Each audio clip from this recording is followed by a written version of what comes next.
Have you ever caught yourself daydreaming about a trip, maybe a quiet beach somewhere, or a cozy cabin in the mountains, but then stopped short because you thought, is it still safe for me to travel at this age? I know that feeling. There's this little tug-of-war between wanting to see the world and wondering if your body, or the world itself, might throw a curveball. But here's the thing, getting older doesn't mean the adventures have to stop. It just means we get a little smarter about how we do them. I've seen so many folks in their 60s, 70s, even 80s, hitting the road or hopping on planes, and they're not just surviving, they're thriving. So, if you've been itching to pack a suitcase but aren't sure where to start, this video's for you. We're going to talk about how seniors like us can enjoy safe vacations, because you deserve to make those memories without the worry. Travel's one of those things that keeps us young at heart, don't you think? Whether it's visiting the grandkids across the country or finally seeing that place you've had on your list forever, it's a chance to shake things up. But I get it, safety's a big deal. Maybe your knees creak a little more these days, or you're not as quick on your feet as you used to be. That's okay. The trick is planning ahead and knowing what works for you now, not 20 years ago. In this video, we'll walk through 5 practical ways to make your next trip safe, fun, and something you'll be talking about for years. Things like picking the right destination, packing smart, and keeping your energy up without wearing yourself out. Let's dive into the first one, because it's the foundation for everything else. Picking the right spot to visit can make or break your trip. I learned this the hard way a few years back when I thought a hiking trip in the Rockies sounded like a grand idea. I was 68, feeling spry, but halfway up a trail, my legs said, nope, not today. I still had a blast, but I spent more time resting than exploring. My friend Doris, though, she's 74, nailed it last summer. She picked a little seaside town with flat boardwalks, cute cafes, and a shuttle that ran right by her hotel. She told me, I wanted somewhere I could enjoy without feeling like I was running a marathon. That's the key, match your destination to what your body can handle. If you love nature but aren't up for steep climbs, think about a place with gentle trails or scenic drives. If cities are your thing, look for one with good public transit so you're not hoofing it everywhere. It's not just about physical ease, either. Safety's in the details. Before Doris booked her trip, she checked a few things: how close the hotel was to a pharmacy, if the area was well lit at night, even what the local hospital was like, just in case. She didn't need it, but knowing it was there put her mind at ease. You can do the same. Pick a spot that feels manageable, maybe a small town over a sprawling city if crowds stress you out, or somewhere with mild weather if heat wipes you out. And don't be shy about calling ahead to ask questions. Hotels love to help, and it's better to know now than wish you had later. Doris came back glowing, saying it was her best trip in years because she felt in control. That's what we're aiming for, a place that fits you like a comfy pair of shoes. Once you've got your spot picked out, the next step is just as important, and it's something I used to overlook until my sister set me straight. Packing smart can save you a world of hassle. She's 71, a pro at this now, and she swears by what she calls her travel light, travel right rule. A few summers ago, I watched her prep for a week in Florida. I was lugging a suitcase that could have doubled as a boat anchor, stuffed with, just-in-case, clothes and shoes I never wore. Meanwhile, she rolled in with a carry-on and a grin. Less to carry, less to worry about, she said. And she was right. I spent half my trip wrestling with that bag, while she breezed through airports and hotel lobbies like it was nothing. Here's how she does it: start with the essentials, meds, a few outfits that mix and match, comfy shoes you've already broken in. Skip the heavy stuff like big bottles of shampoo, most places have that covered. She always packs a little first aid kit, too, bandages, pain relievers, that sort of thing, because you never know when a blister might sneak up on you. And here's her genius move: she keeps a list of what she's bringing on her phone, so she doesn't forget anything coming or going. It's simple, but it works. I've copied her ever since, and let me tell you, traveling light feels like a gift to yourself. You're not dragging extra weight, and if something goes missing, it's easy to replace. Plus, it leaves room for a souvenir or two, because who doesn't love a little memento? So, with your destination set and your bag packed smart, there's another piece to this puzzle that ties it all together.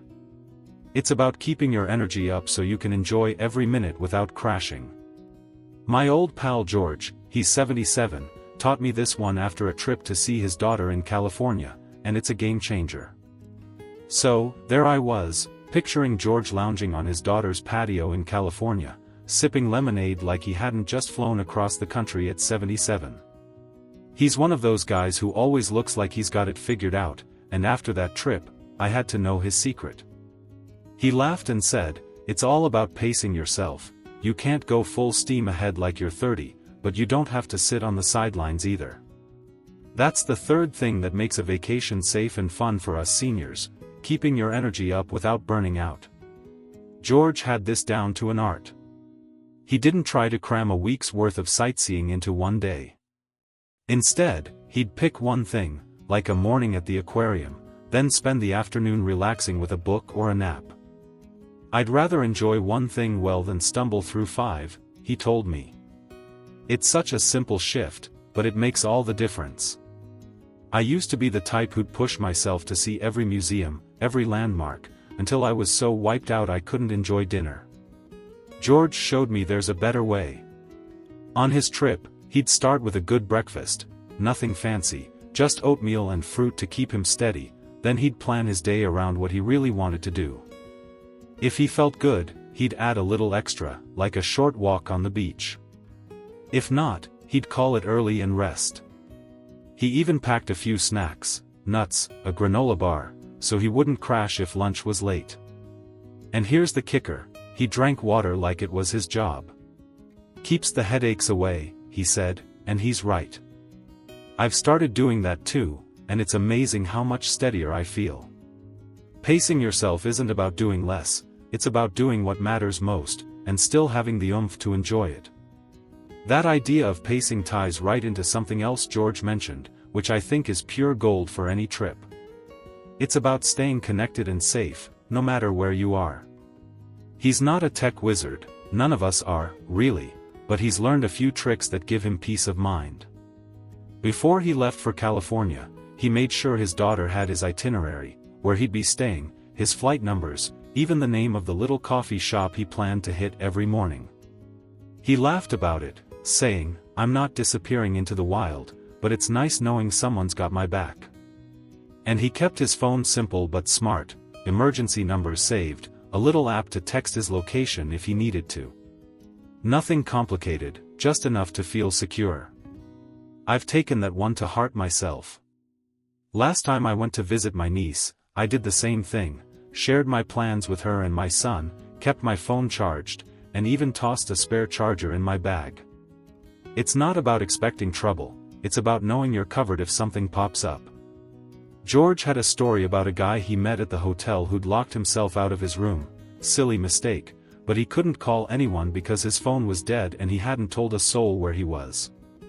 George lent him his charger and a smile, and the guy was fine, but it stuck with me. Staying connected doesn't take much, just a quick text or a note with your hotel info, but it's like a safety net. And if you're traveling solo, maybe let a friend know when you're heading out for the day. It's a small thing that lets you relax and enjoy the ride. Now, with your energy in check and a lifeline in place, there's one more piece that pulls this all together, and it's something my cousin Betty swears by after years of gallivanting around at 72. She's got this knack for turning every trip into a breeze, and it's all about leaning on the pros when you need them. Betty's not one to fuss, she'll tell you straight up, "I'm not too proud to ask for help if it means I get to see Paris instead of a hospital." And that's where her wisdom comes in. She's figured out how to make the most of what's out there, from travel agents to hotel staff, so she can focus on the fun without the stress. So, there I was, thinking about Betty and her Paris adventure, and it hit me how much easier travel can be when you let the experts lend a hand. She's 72, still spry, but she's not about to pretend she's got the stamina of a 20-year-old, or the patience to figure out every detail herself. That's the fifth thing that makes a vacation safe and enjoyable for us seniors, leaning on the pros when it makes sense. Betty told me about her trip last year, how she'd always wanted to see the Eiffel Tower, but the idea of navigating a big city alone felt daunting. Instead of giving up, she called a travel agent who specialized in senior trips. I told her what I wanted, nothing too fancy, just a comfy hotel, a few sights, and no crazy schedules, Betty said. She handled the rest, and I didn't have to worry about a thing. That's the beauty of it. You don't have to do it all yourself anymore. There are people out there who know the ropes and can tailor things to what you need. Betty's agent booked her a hotel with an elevator and a shuttle to the main sites, even set up a guided tour so she wouldn't get lost in the crowds. And when she got there, she didn't hesitate to ask the hotel staff for help, directions, a recommendation for a quiet dinner spot, even a wake-up call so she wouldn't miss her morning coffee.